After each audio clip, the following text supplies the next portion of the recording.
오늘 하나님의 말씀 누가복음 19장 41절로 44절 말씀입니다. 매일 성경 순서에는 주일 본문으로 나와 있는데 지난번에 말씀드린 대로 삭개오 말씀을 지난 주일에 전했기 때문에 하나씩 밀어서 그렇게 오늘 토요일 말씀으로 정해서 말씀을 함께 생각해 보도록 하겠습니다.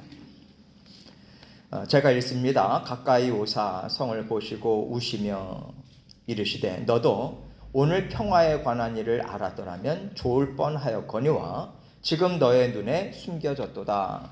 날이 이를지라 너의 원수들이 토둔을 쌓고 너를 둘러 사면으로 가두고 또 너와 및 그 가운데 있는 너의 자식들을 땅에 메어 치며 돌 하나도 돌 위에 남기지 아니하리니 이는 너가 보살핌 받는 날을 알지 못함을 인함이니라 하시니라. 아멘.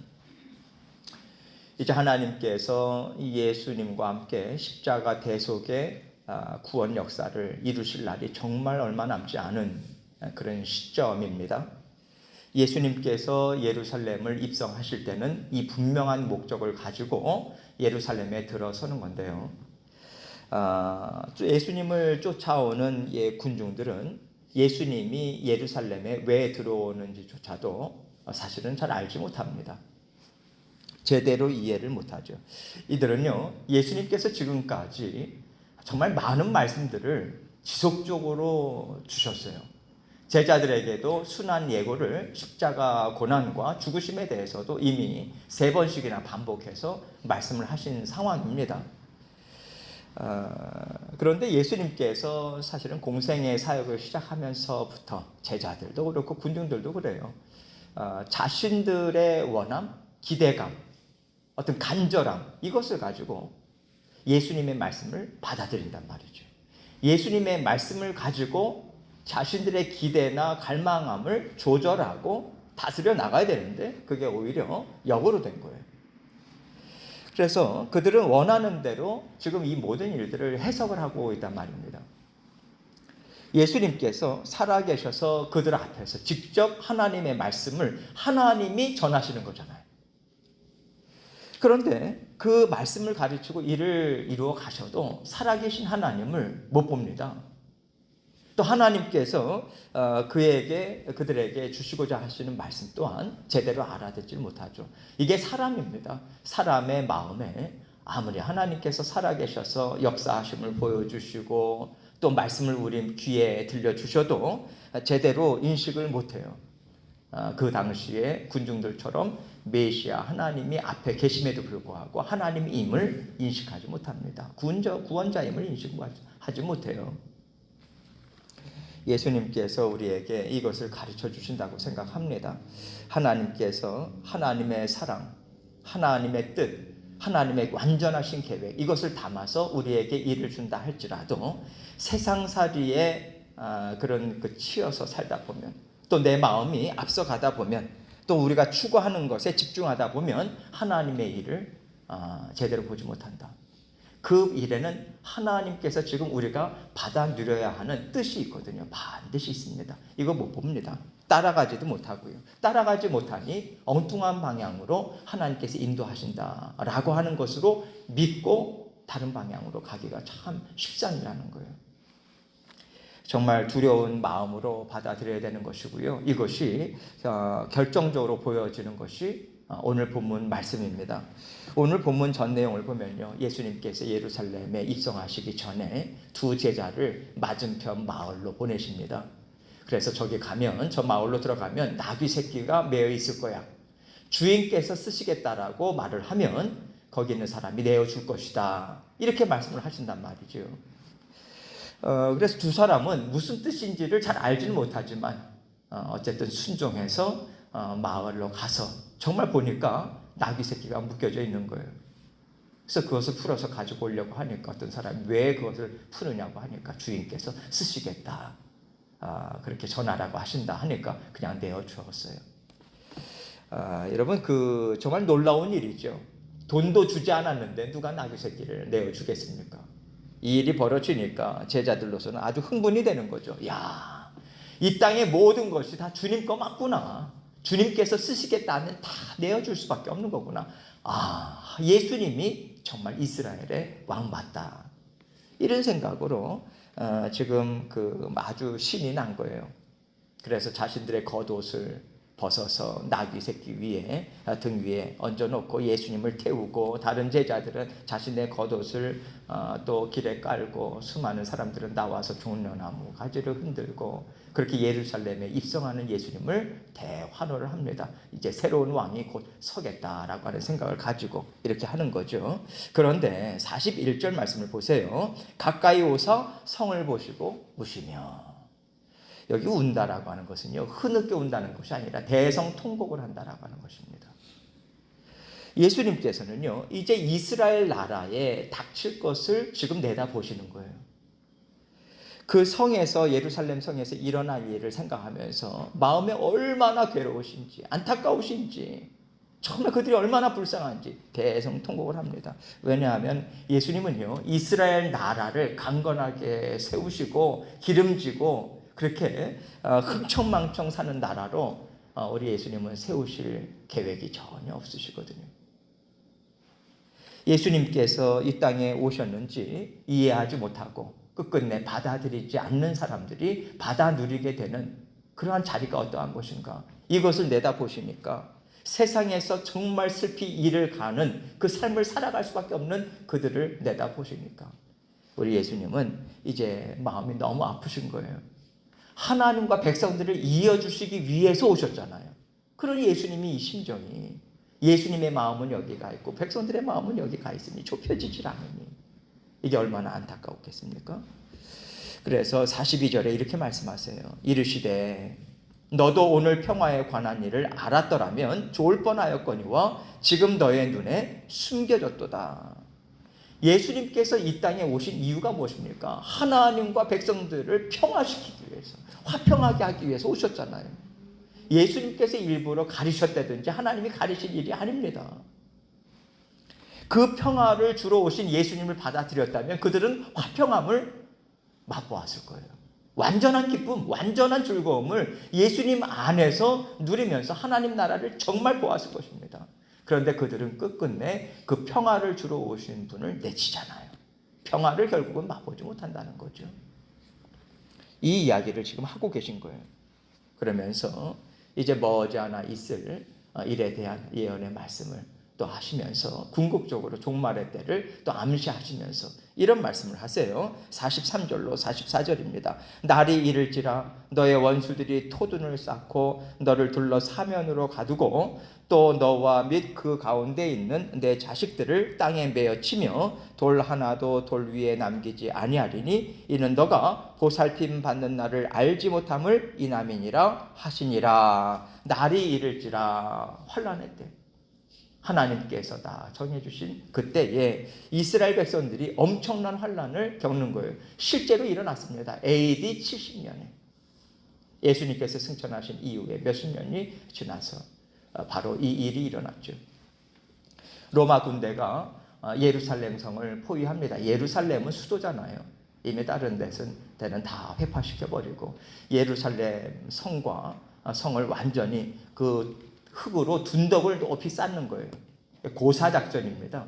그 예루살렘 성을 완전히 둘러싸가지고 그 둔덕을 쌓아놓은 다음에 그 안에 있는 사람들이 굶주림과 질병 가운데 완전히 죽어 나가는 그것을 그런 전술을 사용한 거죠.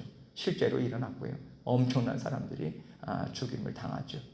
지금 여기에서 너와 및 가운데 있는 너의 자식들을 땅에 맺힌다라고 하는 것은요, 로마 군대 병사들이 얼마나 잔인하게 사람들을 학살하는지 그것을 지금 나타내고 있는 것이고요. 돌 위에 돌이 남지 않는다라고 하는 것은 철저하게 예루살렘 성이 완전히 회파됩니다. 특별히 예루살렘 성전은 나중에 유대인들이 돌아와서 보니까 흔적을 찾아볼 수가 없을 정도로 완전히 뒤집어 놓은 거예요.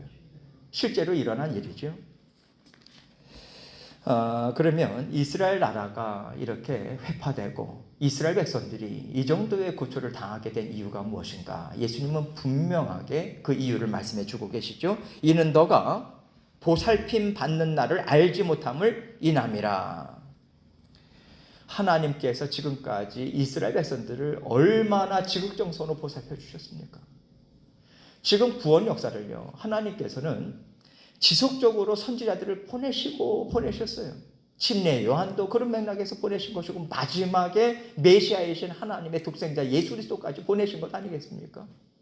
선지자들을 보내서 결국 무슨 말씀 선포하셨습니까? 오실 메시아에 대한 말씀을 그렇게 풍성히 주시고, 그 메시아가 오시게 되면 받아들이라고 하는 말씀을 그렇게 전했음에도 불구하고 깨닫지 못하고요, 감사하지 못하고요, 하나님이 그렇게 말씀으로 보살피시고 하나님의 되심을 보여주셨음에도 불구하고 만족하지 못하고 오히려 마지막으로 보내신 하나님의 아들까지도 죽이게 되는 그 일을 벌이지 않습니까?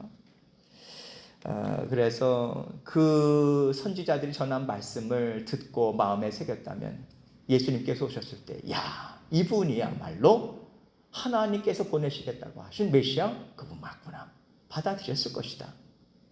그러나 기쁨으로 받아들이지 못하고요, 그 전에 왔던 선지자들도 잡아 죽이고 예수님까지도 그렇게 내어버리는 그 일을 하니까, 여러분, 결국 그들이 얻게 된 것이 무엇입니까? 빈 껍데기죠. 그 결과 그들은 하나님이 주신 율법, 이것을 가지고 세상의 것들과 바꿔버렸어요. 율법을 통해서 죄를 깨달아 알 수밖에 없는 것이고, 죄를 깨달아 안다면 구원자를 기대하는 마음으로, 사모하는 마음으로 살아갈 수밖에 없습니다. 그런데 그들은 율법을 자신의 의의를 드러내는데 다 사용했어요. 여러분, 나 자신을 사랑하고요, 나 자신은 적어도 나는 옳다, 나는 지금 잘 살고 있는 거야 라고 하는 생각을 갖고 있는 순간 우리는 구원자를 내어버리는 그 일을 하고 있는 것이다 라고 하는 것을 우리는 잊어서는 안 돼. 내가 이 정도만 살면 되지, 그 순간 우리는 구원자를 내어버리는 거예요. 이것에 대한 하나님께서 분명한 심판을 이스라엘 백성들에게 그 당시에 주고 계신 거죠. 예수님을 잡아 죽인 이스라엘 백성들의 죄를 그들이 그토록 사랑했던 세상 나라 가운데서 그들은 슬피 이를 갈며 우는 그 일을 그들은 맛볼 수밖에 없었던 거예요. 여러분, 이런 일을 하나님께서 하시는 이유가 사실 무엇입니까?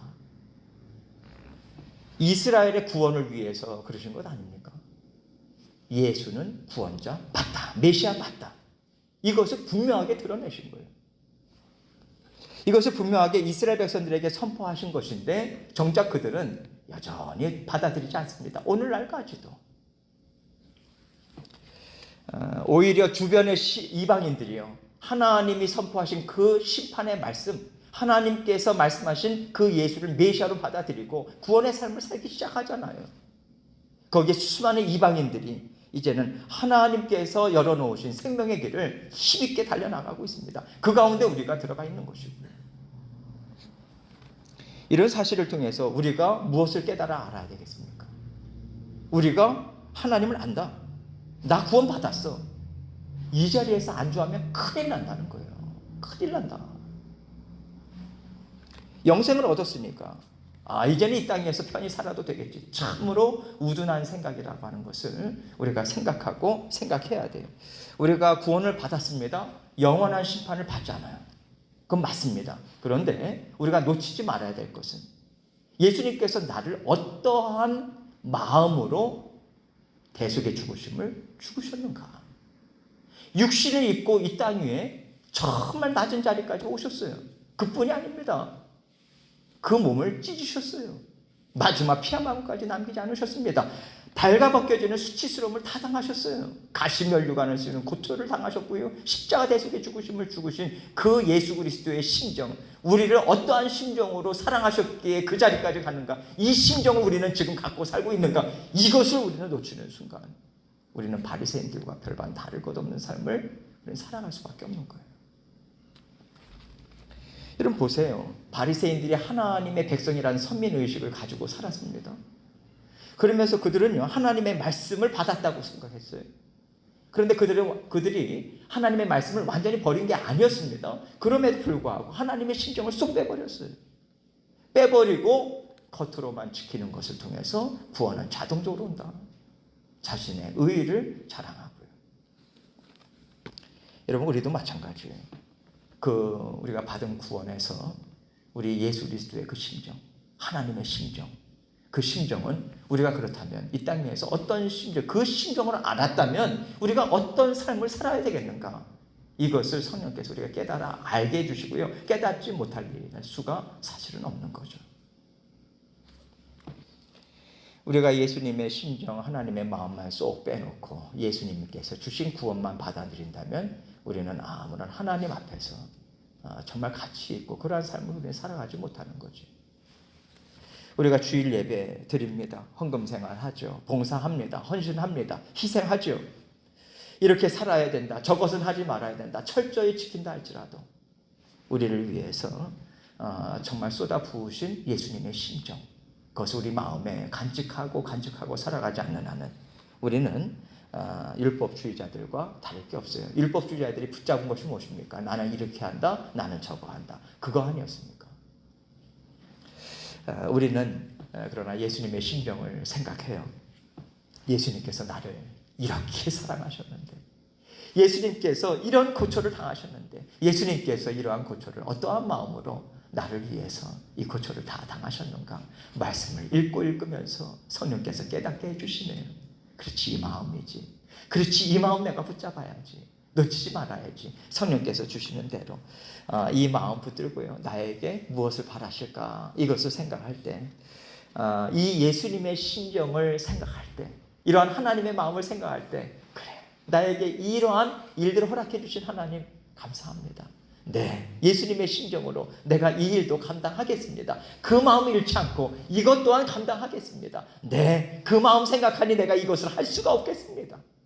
그렇게 우리는 구원의 여정을 살아가야 되는 거예요. 우리가 영원한 심판을 피했지만 이 땅에서 어떻게 살아야 하는가? 십자가에 달리신 예수님께서 제자 요한에게 이는 너의 어머니라 하시고 마리아를 맡기셨습니다.